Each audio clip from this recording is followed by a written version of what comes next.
What's up, everybody? Welcome to another video album review here at Nine Circles. I'm your host, Dan Kaplan, and this time out, we're going a little bit of a different direction. We're doing a video review for the Retrocution series, talking about a little synthwave here at Nine Circles. The album that I want to discuss with you guys this week is one I'm very high on. It is the new album from DEADLIFE titled City of Eternal Rain.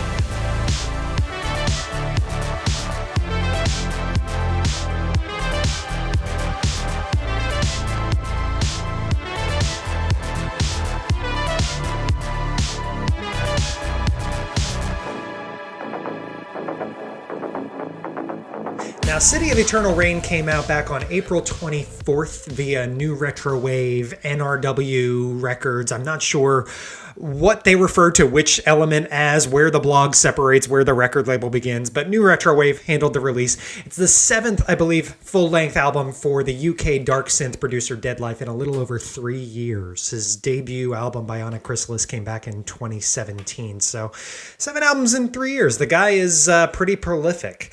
And it follows the double release last year of 2 albums, Rebel Nights and The Singularity, back in August. Singularity kind of stuck with DEADLIFE's existing dark synth palette, but Rebel Nights was a particular departure stylistically. Kind of went into a more chilled out, dare I say, pop-oriented world. For metal fans, I'm trying to think of the analogy that might work. It's kind of like back in 2003 when Opeth gave us the very Opeth-sounding Deliverance and the not very Opeth-sounding Damnation kind of at the same time, more or less. That was the vibe. City of Eternal Rain, however, follows both up and kind of entrenches us pretty firmly back in traditional DEADLIFE territory. And I gotta say, man, it sounds great. The thing I like about this album is it's dark without being too dark. If you follow the Retrocution segment here at Nine Circles, you know I tend to gravitate more toward like pop-oriented synthwave and dreamwave, stuff that's more grounded in nostalgia for like a real-life past, stuff like shopping malls and Chia Pets and other 80s artifacts. The dark synth can kind of be a tougher sell for me because a lot of the time it can feel a little abrasive, a little disorienting, and I get it that that's part of the sci-fi, cyberpunk influence in this side of the genre. Certain acts do it very well, but more often than not, because it can be so abrasive, a little bit of dark synth goes a long way for me. DEADLIFE is great, both on this album and in general, because I never get the sense that he's trying to shock me into submission with his music. He's using the darker elements to create a mood, to create an atmosphere. And instead of repelling me, he's constantly able to entrance me and draw me further into what he's cooking up, which I just appreciate immensely. Not to mention, I mean, we're in kind of the perfect time for a little sci-fi escapism, aren't we? I mean, as heady as the cyberpunk realm can be, it still beats the shit out of this quarantined existence we're living in now, doesn't it? I mean, like, man, I could use a little escapism here. So let's jump into the album. Some highlights. Man, this album is full of them. Early on, I really love, there's a nice little 1-2 punch. I believe it's tracks 3 and 4 of We Are One and the Same, and then To Unify With Clear Sight. Both take this kind of steady, driving, vaguely sinister sounding rhythm and just punctuate it with a catchy as hell, super melodic refrain. They're both terrific. And that's kind of the theme of City of Eternal Rain in general. Rhythmically and atmospherically, there's enough bite, there's enough evil there for the listener to know these songs mean business. But on just about all of them, you know, the 2 I just mentioned, Under a Grayscale Sky, Young Fury Endure, you name it.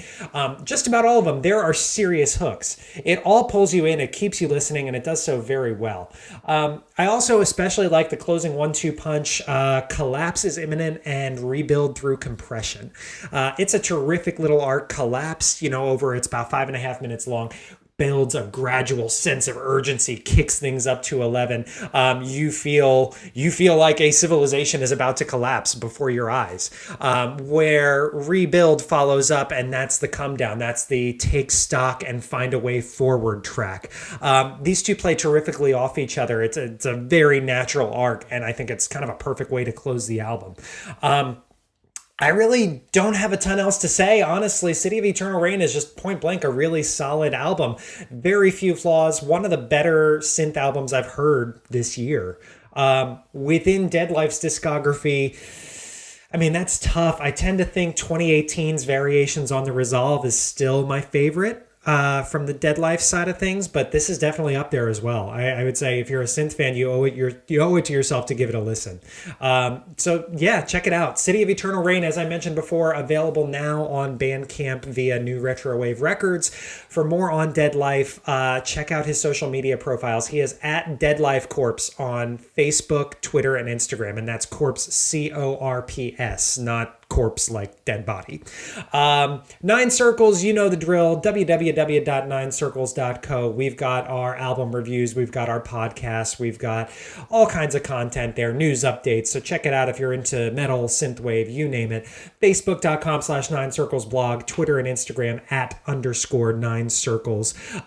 Follow the 9 Circles audio thing. We are on Apple Podcasts, we're on Spotify, Google Play, you name it. Tune in, any of the podcast networks you use, we are there. And of course, if you want to reach us by email, 9circlesblog@gmail.com.